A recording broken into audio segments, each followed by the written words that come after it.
ठीक है, तो पाई बॉन्ड बेटा हम क्या कह रहे हैं, हम कह रहे हैं कि पाई बॉन्ड इज पैरेलल और side way overlap of incomplete orbital. अब बेटा थोड़ा सा आपने ना काइंडली पहले इस सारी की सारी पिक्चर को, इस सारी सिचुएशन को अंडरस्टैंड करना है। जब आपको एक मरतबा समझ आ जाए तो फिर बेटा हम इससे रिलेटेड क्वेश्चन और सारी चीजें बताएंगे। ठीक है,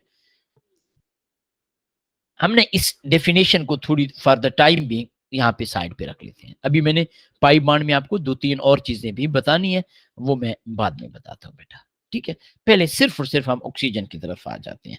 और आपके जहन में भी बार बार आ रहा होगा O2 oxygen, double bond oxygen, 2 bond है बेटा।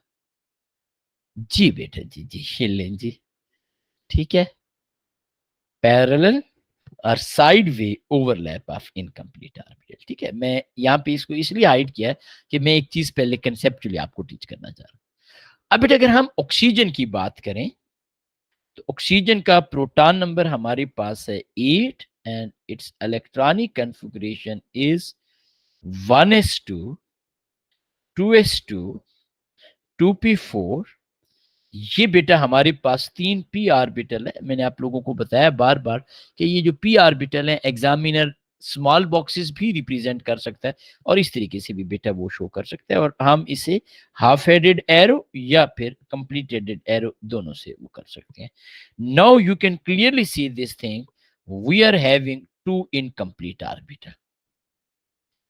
Oxygen use 2 electron for this. अब बेटा आपको पता है ना, ये जो 3 p ऑर्बिटल्स होते हैं, p ऑर्बिटल होता है डंबल शेप। इन 3 की ओरिएंटेशन डिफरेंट है। क्या मतलब बेटा, dumbbell shape present on x axis is known as px, dumbbell shape present on y axis is known as py, dumbbell shape present on z axis is known as pz।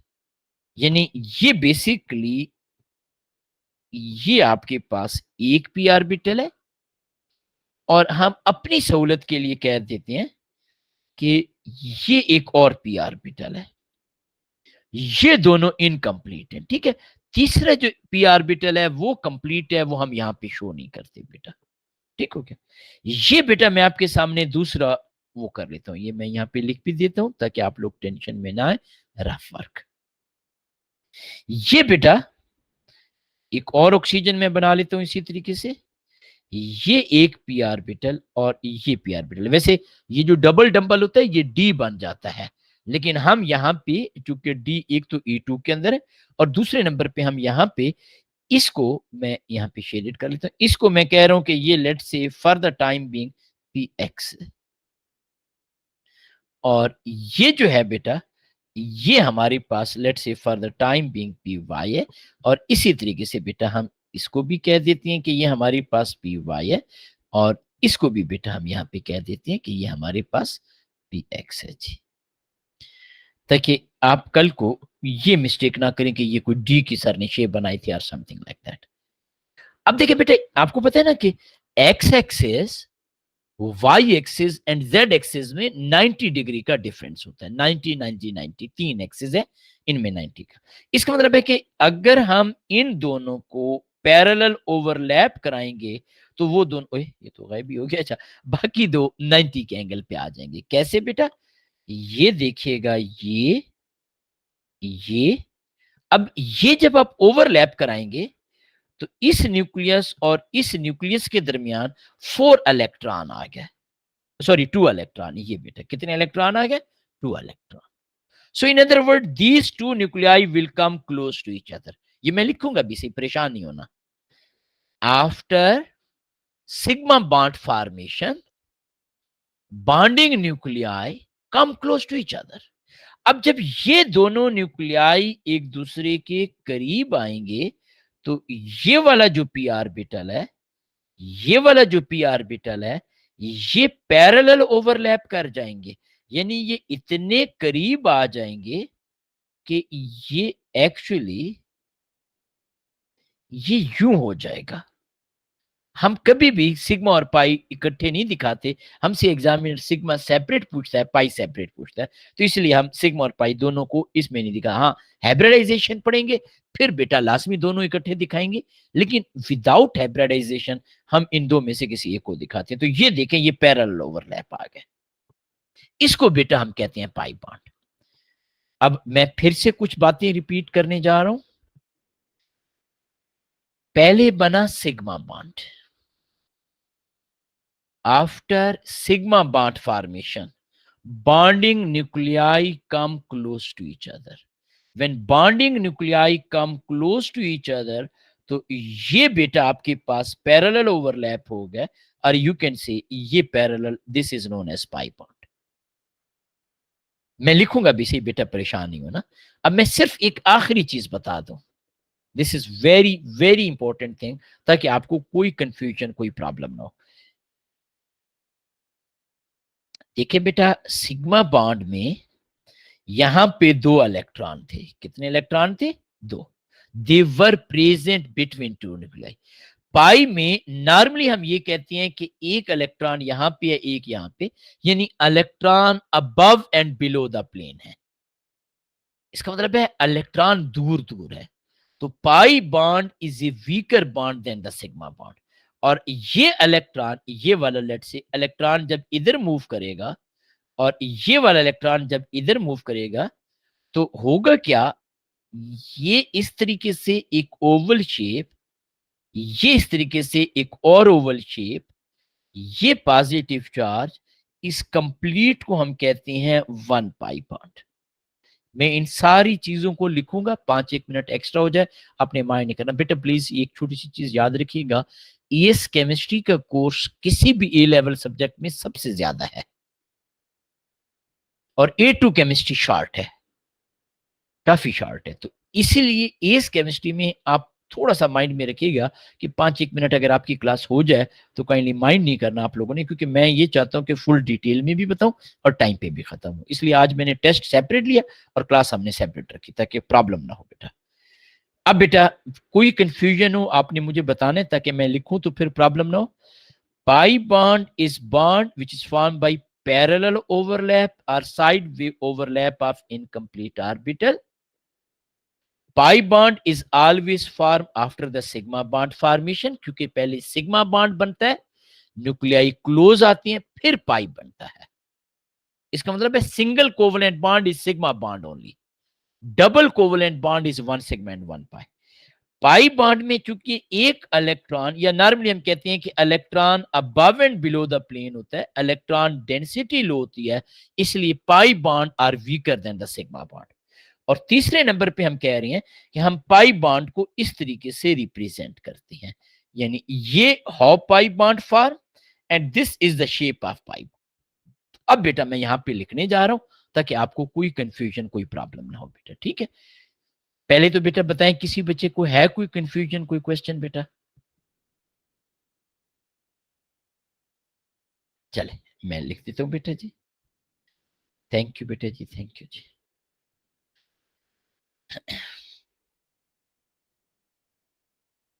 पहले number पे बेटा, pi bond always formed after sigma bond formation.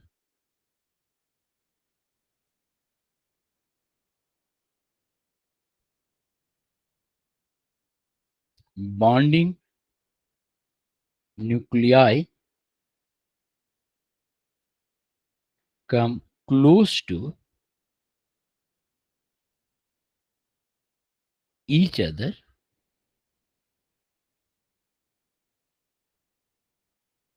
so incomplete p orbitals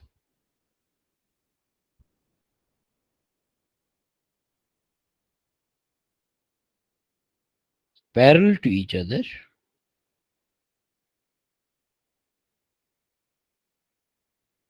overlap and form pi bond. Main point क्या है? Pi bond always form after sigma bond formation. ये बेटा मैंने उसकी reason या एक्सप्लेनेशन बताई कि पहले नंबर पे सिग्मा बॉन्ड बनता है, न्यूक्लियाई एक दूसरे के क्लोज आते हैं, जो हमारे पास इनकम्प्लीट पी ऑर्बिटल्स होती हैं वो पैरेलल होती हैं, दे ओवरलैप विद ईच अदर। अब बेटा मैं यहां पे नेक्स्ट पॉइंट लिखने जा रहा हूं। अब बेटा इस नेक्स्ट पॉइंट को चूंकि मैंने साइंटिफिक टर्म यूज करनी है, इलेक्ट्रॉन डेंसिटी यूज करनी है, तो इसलिए बेटा आपने मेरा थोड़ा सा साथ देना है। बेटा इस डेंसिटी से मुराद होता है mass per unit volume density की। जब हम इलेक्ट्रॉन डेंसिटी की बात करेंगे तो हम कहेंगे इलेक्ट्रॉन पर यूनिट वॉल्यूम। यहां पे इस छोटी सी स्पेस में दो इलेक्ट्रॉन है, इस छोटे से एरिया में, जबकि यहां पे इस अब इसको कह लें ये इस एरिया और इस एरिया में दो इलेक्ट्रॉन है। तो इसका मतलब है कि पाई बॉन्ड में एरिया या स्पेस ज्यादा है और इलेक्ट्रॉन टू ही है। सिग्मा बॉन्ड में इलेक्ट्रॉन टू है लेकिन एरिया या स्पेस कम है, तो सिग्मा बॉन्ड की इलेक्ट्रॉन डेंसिटी ज्यादा है, so it is stronger bond. मैं यहां पे पहले लिख देता हूं, फिर बेटा मैं आपको एक्सप्लेन करूंगा, कोई मसला नहीं है जी।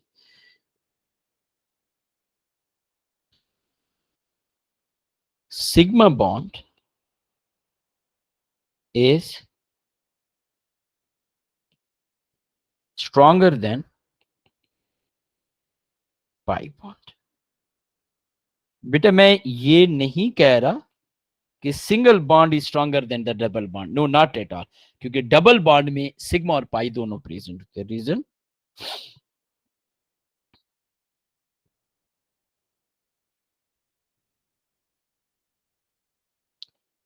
इन sigma bond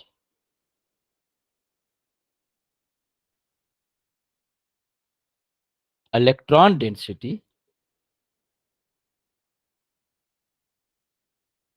between two nuclei is greater। In pi bond,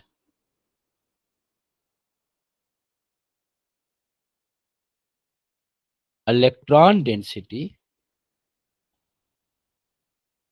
between nuclei is lesser as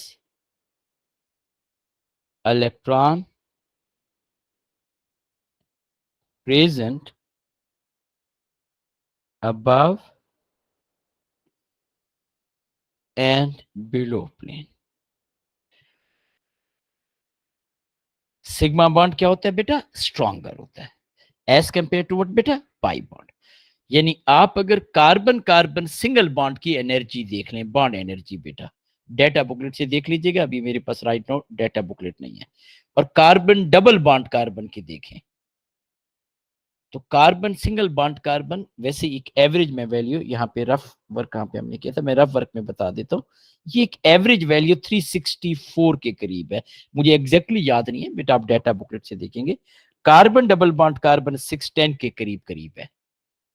अब ये जो डबल बॉन्ड है, इसमें ये जो सिंगल बॉन्ड है दिस इज ओनली सिग्मा,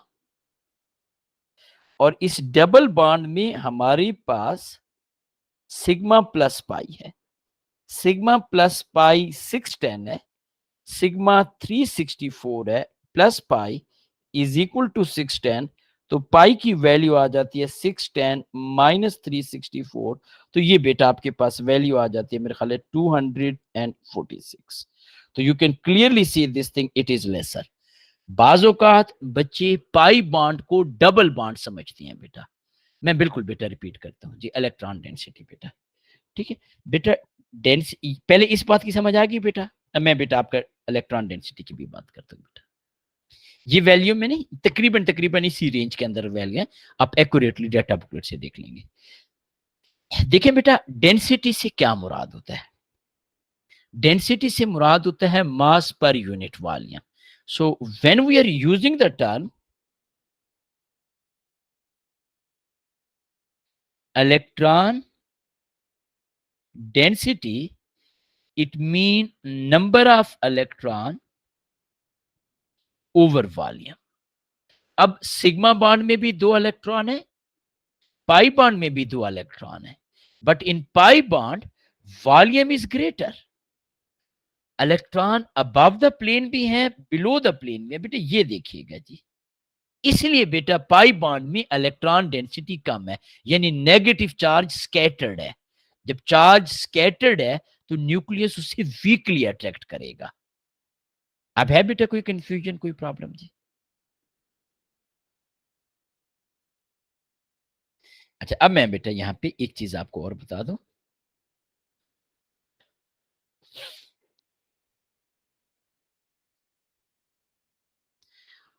अच्छा बेटा, जो एस ऑर्बिटल होता है, क्या इसकी कोई शेप है, सॉरी इसकी कोई डायरेक्शन है बेटा? एस सफियर, क्या सफियर की कोई डायरेक्शन होती है बेटा? नो. इसका मतलब है S always make the sigma bond. S orbital always make sigma bond. Reason क्या है बेटा?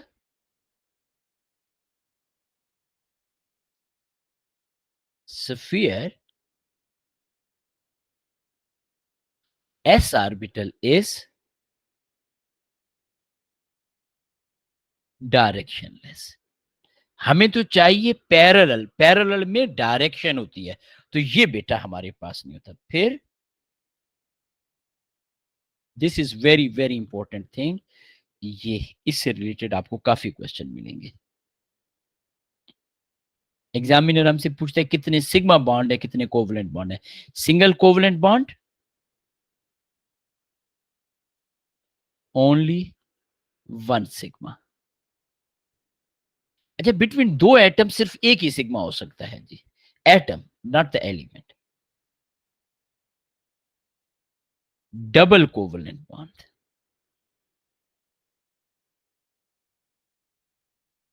1 सिग्मा 1 पाई. 2 बॉन्ड आ गए. ट्रिपल कोवलेंट बॉन्ड, ये हम जब इंशाल्लाह हाइब्रिडाइजेशन डिस्कस करेंगे तो मैं आपको ट्रिपल कोवलेंट बॉन्ड भी बना के दिखाऊंगा. ये बेटा हमारे पास होता है 1 सिग्मा एंड 2 पाई. और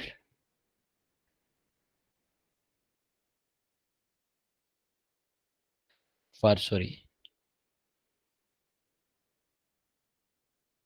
फॉर पाई बॉन्ड हम क्या, ये बेटा ये न्यूक्लियस की पोजीशन है.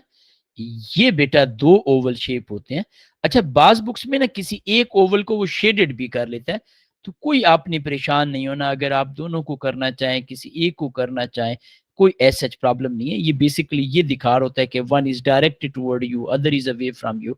ये इस तरीके से वो डिफरेंट होता है, इलेक्ट्रॉन को दिखा सकते हैं, तो कोई आपने परेशान नहीं होना. ये न्यूक्लियाई की पोजिशन है बेटा. ये बेटा हम इसके लिए लिखते हैं पाई इलेक्ट्रॉन्स. क्या मतलब बेटा? Electron use for pi bond formation. बेशक दोनों को आप इस तरह एरो करके बना लें, no issue at all. For 1 pi bond use 2 oval shapes. एक पाई बॉन्ड के लिए हम 2 ओवल शेप्स यूज करते हैं. ये एक, ये 2. ये बेटा पॉजिटिव चार्ज जो कि न्यूक्लियस को रिप्रेजेंट करता है. 1 मिनट बेटा मैं आपको और लूंगा. पहले तो मुझे ये बताइएगा कि किसी बच्चे को कोई कंफ्यूजन, कोई प्रॉब्लम बेटा?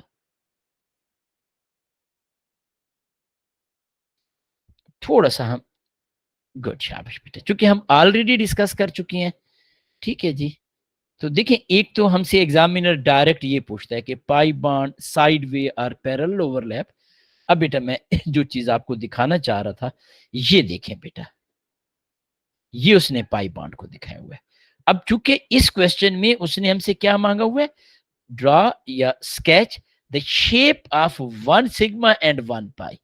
हाउ ऑर्बिटल फॉर्म वो नहीं पूछ रहा, हाउ ऑर्बिटल ओवरलैप वो हमसे नहीं कह रहा, सिंपली वो हमसे कह रहा है कि आप पाई बॉन्ड की शेप बनाए, तो ये बेटा पाई बॉन्ड के लिए आप दोनों को शेडेड कर सकते हो, जो आपका दिल करे, उसमें कोई मसला नहीं है, ठीक है। अब मैं एक चीज आपको और दिखाना चाहता था, वो मेरे ख्याल है कि इसके ऊपर नहीं है, आई एम सॉरी, मेरे पास वो दूसरा है। वो एक और क्वेश्चन था बेटा, वो इस वर्कशीट में नहीं है, ठीक है जी। वो जो आपको खैर मैंने दिया उसमें है वो बेटा क्वेश्चन, उसमें यह है कि एग्जामिनर ने ना बड़े क्लियरली लिखा हुआ है कि आपने लेबलिंग लाजमी करनी है, ये या तो आप पाई इलेक्ट्रॉन या इस तरीके से बेटा इलेक्ट्रॉन या इस तरह की लेबलिंग आप लाजमी लाजमी करोगे जी, ठीक है। वो मैं इंशाल्लाह आपको नेक्स्ट क्लास में दिखा दूंगा जी, ठीक है क्वेश्चन। अब जो हमारा नेक्स्ट टॉपिक है, that is very very interesting topic, and that is hybridization